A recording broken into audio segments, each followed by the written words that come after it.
அம்மா, நீங்க எப்படி உள்ள வந்தேன்னு ஆச்சரியமா இருக்குல்ல? நீங்க பெத்த மகளையே அங்க கொலை செய்ய சொல்லிட்டு வந்திருக்கீங்களே, அதை விட இது ஆச்சரியமா இருக்கா என்ன? பெத்த தாயா? நீங்க என் மகளா? அம்மா அம்மா நான் கூப்பிட்டனே, யாரோ நினைச்சீங்கல்ல? சொல்லுங்கம்மா. அம்மா, இது என் மகன் சாந்தி குரல் மாதிரியே இருக்கு. என்ன சாந்தி? சாந்தியா? ஆமா, நான் தான்மா. என்னடா பொணமா கடந்ததை இப்படி நடமாடிட்டு இருக்காளேன்னு ஆச்சரியப்படுறியா? ஆவி மட்டும்தான் என்னோடது, இந்த உடம்பு லதாங்கிற பணக்கார பொண்ணோடது. ஆமா, அப்படிதான் எல்லாரும் என் மகளை பத்தி பேசிக்கிறாங்க. ஆவியே இல்லம்மா, லதா உடம்புல இருந்து எல்லா சுகத்தையும் அனுபவிச்சுட்டு இருக்க. எல்லாத்தையும் அனுபவிச்சுட்டு இருக்கேன்னு பெருமையா சொல்றீங்க. நீ அனுபவிக்கிறதெல்லாம் இன்னொருத்தி உடம்புல தானே. பொண்ணு மாதிரி அந்த பொண்ணு மனசுல எவ்வளவு கற்பனைகளை வளர்த்திருந்தாளோ, அந்த பாவம் நம்மள சும்மா விடுமா? அதெல்லாம் நமக்கு எதுக்குமா?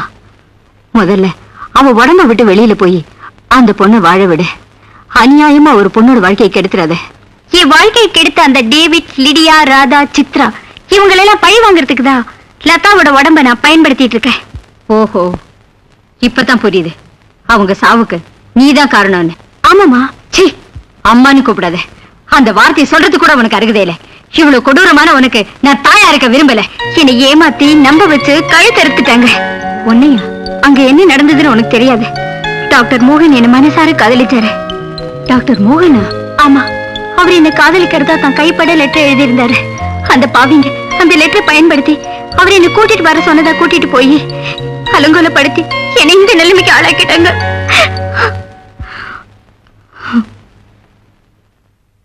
சாந்தி, என்னதான் இருந்தாலும் விதின்னு ஒண்ணு இருக்கு. எல்லாம் அதுபடிதான் நடக்கும். அதுக்காக பழிக்கு பழி வாங்கணுங்கிற எண்ணம் நமக்கு வேண்டாமா? நீ என்னதான் சொன்னாலும் என்னோட முடிவை நான் மாத்திக்க முடியாது. நான் டாக்டர் மோகனை அடையணும், அதுக்கு குறுக்க நிக்கிற ஆஷாவை நான் சாகடிக்கணும். இதுதான் என்னோட முடிவு. இத பாரு, டாக்டர் மோகனை நீ அடைய முடியாது, அவர் முறப்பன ஆஷாவை நீ சாகடிக்கவும் முடியாது. அதுக்கு நானே குறுக்க நிப்பேன். நீ என் பொண்ணுன்னு கூட பார்க்க மாட்டேன். நானும் உன்னை பெத்த தாய்ன்னு நினைக்க மாட்டேன். இப்ப நான் சாதாரண மனுஷி இல்ல, ஆவி. எதை நினைச்சாலும் என்னால செய்ய முடியும். ஏய், நீ வெறும் ஆவிதான். உடம்பு வேறொரு பொண்ணோட. ஆமா, அவர் இந்த உடம்ப காதலிக்கல, சாந்தியை தான் காதலிக்கிறாரு. அவரு கைப்படவே என்னை கடைசி வரைக்கும் வச்சு காப்பாத்துவேன்னு லெட்டர் எழுதியிருக்காரு. அதை நான் கேட்கத்தான் போறேன். லதாவோட உடம்புல ஆவியா இருக்கேங்கிற உண்மையையும் இன்னைக்கு நான் சொல்லத்தான் போறேன். இப்ப இந்த உடம்புல சாந்தி தான் இருக்காங்கிற உண்மையை யார் நம்புவாங்க? நீ நம்புறியா இல்லையா? இல்ல, உன் வயிற்றுல பிறந்து நான் என்னவா சுகத்தை கண்டேன். என் ஆசையை நிறைவேற்றுறது ஒரு பெத்த தாயோட கடமை இல்லையா? டாக்டர் மோகன் சத்தியமா என்ன காதலிக்கிறாரு. நான் தான் சாந்தின்னு அவருக்கு தெரிஞ்சது ரொம்ப சந்தோஷப்படுவாரு. டாக்டருக்கு தெரிஞ்சதெல்லாம் பொன்னம்மா பொண்ணு சாந்திதான். அவளை எப்படி குணப்படுத்துறதுங்கிறதா. அவர் விரும்புறதெல்லாம் ஆஷாவத்தான். அவர் விரும்பினாலும் விரும்பலைனாலும் நான் விட மாட்டேன்.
லதா?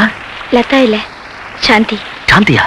ஆமா, லதா உருவத்துல சாந்தி. டாக்டர் சார், அன்னைக்கு என்கிட்ட நிறைய எதிர்பார்க்கிறேன்னு சொன்னீங்க. இன்னைக்கு என்னையே உங்களுக்கு கொடுக்குற காலம் வந்துருச்சு. லதா, நீ எப்படி பேசுற? என்னால நம்ப முடியல. நீங்க கேட்ட ஒத்த ரோஜா, இந்த இதழ்கள், இது முத்தத்தால ஊத்தி எடுக்க போறீங்களா இல்ல? சாரி, நீ என்ன தப்பா புரிஞ்சுட்ட. உங்களை புரிஞ்சுக்கிட்டதுனால தான் நான் இவ்வளவு நாள் உயிரோட இருக்கேன். உனக்கு மூளை கோளாறுன்னு நினைக்கிறேன். அது சம்பந்தமா உன்னை பெரிய டாக்டர்கிட்ட கூட்டு போறேன். எனக்கு வேண்டியது இந்த டாக்டர் தான். உங்க இதயத்துல எனக்கு என்னைக்கும் அழியாத ஒரு இடம் கொடுக்கணும். அந்த இடத்தை யாருக்கும் விட்டு கொடுக்க மாட்டேன். Shanti. I am sorry. Latha, கொஞ்சம் நில்லு. நான் சொல்றது கேளு. லதா.